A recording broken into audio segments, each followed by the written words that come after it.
Kerajaan Galuh Purba adalah salah satu kerajaan tertua di Jawa, didirikan oleh para pendatang dari Kutai, Kalimantan.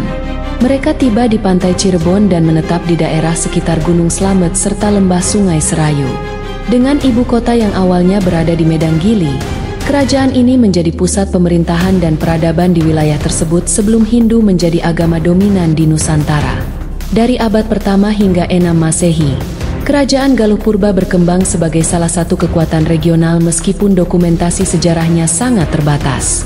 Nama Galuh kemudian muncul dalam berbagai wilayah, seperti Galuh Rahyang di Brebes dan Galuh Lalean di Cilacap, yang kemungkinan besar merupakan bagian dari kerajaan ini atau setara dengan wilayah kadipaten.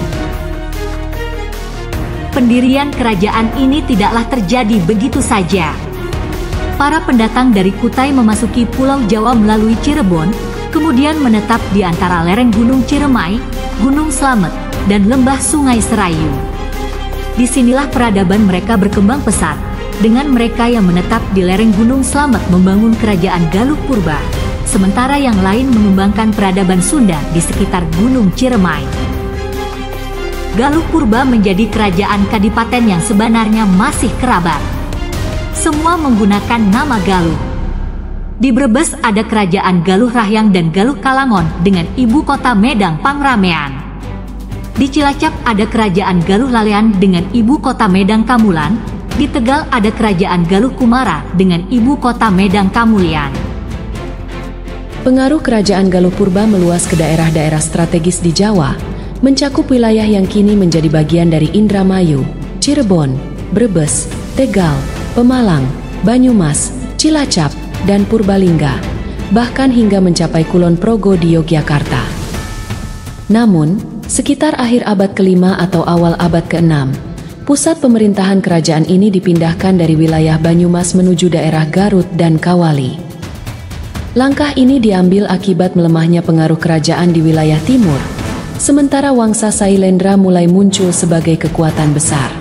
Perpindahan ini juga menandai transformasi kerajaan Galuh Purba menjadi kerajaan Galuh Kawali, yang nantinya memainkan peran penting dalam sejarah Jawa Barat. Jejak-jejak sejarah kerajaan Galuh Purba masih dapat ditemukan hingga saat ini, terutama dari nama-nama tempat yang menggunakan kata Galuh, seperti Raja Galuh di Cirebon dan Galuh Timur di Bumiayu. Nama Galuh sendiri memiliki arti permata dalam bahasa Sanskerta, mencerminkan kemakmuran dan kejayaan kerajaan ini di masa lalu. Meskipun pusat pemerintahan kerajaan berpindah-pindah dan struktur politiknya mengalami perubahan, warisan kerajaan Galuh Purba tetap menjadi bagian integral dari identitas sejarah dan budaya di Jawa Barat dan Jawa Tengah. Kerajaan ini menjadi saksi perjalanan panjang peradaban di Jawa dan memberikan kontribusi signifikan terhadap perkembangan budaya serta struktur pemerintahan di wilayah tersebut.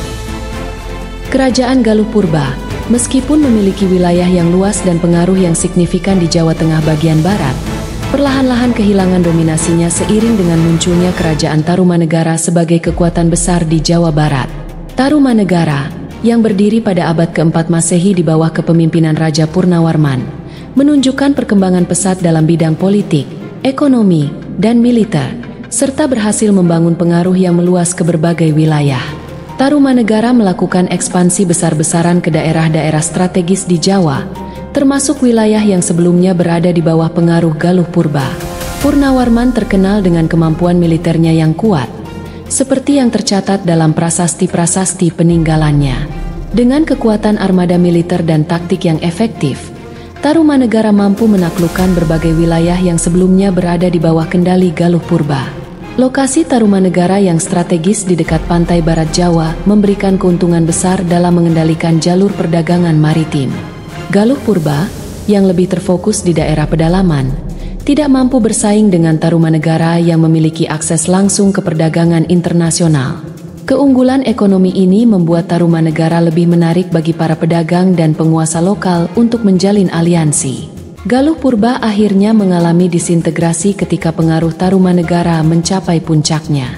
Walaupun kerajaan Galuh Purba secara formal kehilangan kekuasaannya, pengaruhnya tidak sepenuhnya hilang.